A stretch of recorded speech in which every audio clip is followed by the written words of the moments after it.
안녕하세요. 대구대학교 70주년을 준비하면서 저희가 지난 역사를 쭉 돌아보고 있는데요. 오늘이 그 마지막 시간입니다. 네, 안녕하세요. 네. 그동안 공유해 주신 대구대학교 60년사 자료를 바탕으로 해서 오늘은 대학의 정말 뿌리라고 할 수 있는 건화기념, 사랑, 빛, 자유, 이게 어떻게 숨쉬어 왔는지 좀 깊이 들여다볼까 합니다. 네, 아주 흥미로운 이야기가 될 것 같습니다. 그 사랑, 빛, 자유 이게 그냥 단어만 나열된 게 아니잖아요. 그렇죠. 네, 인류 복지 또 개인의 행복 이걸 향한 사랑 그리고 정의로운 사회를 만들어 가려는 어떤 빛 또 모든 억압으로부터의 자유 이런 깊은 뜻들이 지난 60년간 대구대학교 역사 속에서 어떻게 구체화되었는지 한번 같이 살펴보면 좋겠습니다. 좋습니다. 그럼 먼저 사랑 이야기부터 시작해 볼까요? 자료를 보면 창립자이신 이영식 목사님의 개인적인 경험, 특히 좀 소외된 이웃들, 장애인 교육에 대한 관심, 이게 대학 설립에 아주 중요한 씨앗이 되었다, 이렇게 나오던데요. 네, 바로 그 점이 핵심입니다. 근데 단순히 그냥 관심을 가졌다 이게 아니고요. 아주 구체적인 행동으로 이어졌다는 점이 중요해요. 아, 행동이요? 네, 예를 들면 1981년에 이게 전국 최초인데요. 점자도서관을 열었다는 사실. 이거 정말 놀랍지 않나요? 와, 81년에요? 전국 최초로? 네, 그쵸. 당시로서는 뭐랄까 장애 학생 지원에 대한 사회적인 인식이 지금과는 많이 달랐을 텐데 정말 선도적인 결정이었죠. 이건 그냥 시설 하나 만들었다. 이걸 넘어서 사랑이라는 이념이 대학의 정체성으로 확실히 자리 잡았다는 걸 보여주는 좀 상징적인 사건이라고 할 수 있습니다. 이야, 81년에 전국 최초라니 정말 시대를 앞서갔네요. 이런 정신이 그 뒤로도 쭉 이어진 거군요. 그렇습니다. 그 EBS 수능 교재 점역 사업처럼 꾸준히 장애인용 도서를 만들고 보급한 거라든지 또 시각장애인을 위한 점자 음성 안내 수목원을 만든 것 이런 것들이 다 같은 맥락이죠. 네네.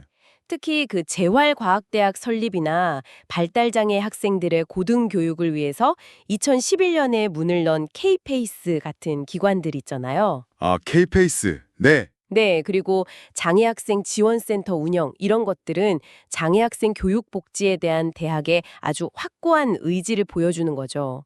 괜히 5회 연속으로 장애대학생 교육복지 지원 실태평가에서 최우수 대학으로 선정된 게 아닙니다. 와, 그렇게 구체적인 사랑의 실천이 아예 제도로 딱 자리 잡았다는 게 참 인상 깊네요. 그렇죠. 근데 이런 실천들이 계속 이어지려면 결국 지식과 교육이라는 빛이 반드시 필요했을 텐데요. 대학 역사에서 이 빛은 좀 어떤 모습으로 나타났을까요? 네. 좋은 지적이십니다. 빛은 말씀하신 대로 어둠을 밝히는 교육 그리고 연구의 역할을 의미하죠. 어, 처음엔 한국사회사업대학으로 시작해서 종합대학으로 꾸준히 성장하면서 학문 분야를 넓혀온 그 과정 자체가 지식의 빛을 사회 곳곳으로 이렇게 확산하려는 노력이었다고 볼 수 있습니다. 성장 과정 자체가요. 네. 1976년에 벌써 6개 실에 410석 규모의 어학실습실을 갖추고 또 종합시청각 교육실을 설치하는 등 교육 환경 개선에도 굉장히 힘썼고요. 연구 역량 강화에도 집중했는데 예를 들면 특수교육 분야에서는 그 BK21 사업 아시죠? 정부 연구 중심 대학 육성 프로젝트. 네네, 알죠. 그 2000년도 평가에서 1위를 차지하기도 했습니다. 아, 연구 성과도 상당했군요. 그런데 그 빛을 단순히 대학 안에만 두지 않고 지역사회와 나누려는 노력도 있었겠죠. 물론입니다.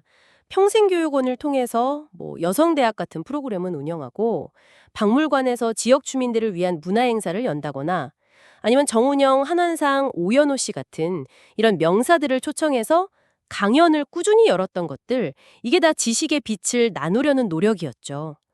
대학의 지적 자산을 사회와 함께 나누려는 그런 의지가 엿보이는 대목입니다. 네.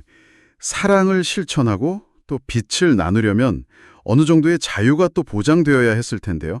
마지막 건화 기념인 자유는 어떻게 발현되었을까요?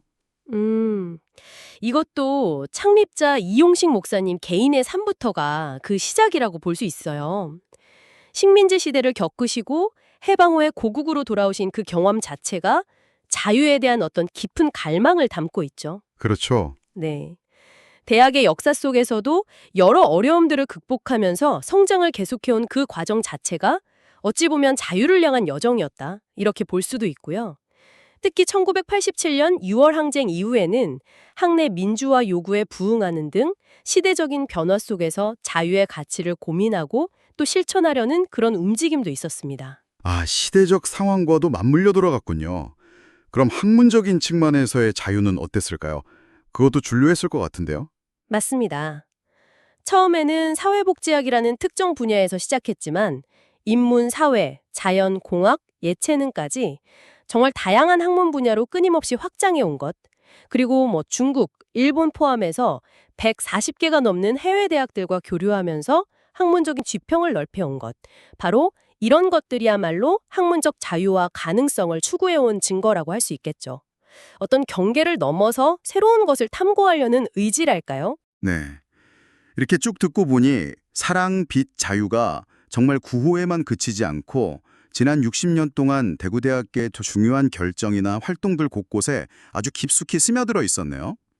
물론 공식적인 역사 기록 이면에는 이념을 실현하는 과정에서의 어떤 어려움이나 고민도 분명히 있었겠지만 그 방향성만큼은 참 뚜렷했던 것 같습니다. 그렇습니다. 그리고 이 세 가지 정신은 결국 대구대학교의 교훈인 큰 뜻을 품어라와 자연스럽게 연결이 됩니다. 아, 교훈이요? 네, 인간에 대한 사랑, 사회를 밝히는 빛, 그리고 진정한 자유를 추구하는 그 과정 자체가 바로 큰 뜻을 품고 나아가는 여정이니까요.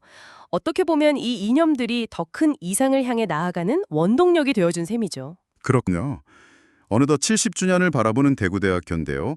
사랑, 빛, 자유라는 이런 탄탄한 뿌리, 그리고 큰 뜻을 품어라는 지향점 아래서 앞으로 80년, 100년을 향해 또 어떤 새로운 역사를 써내려갈지 정말 진심으로 기대하게 됩니다.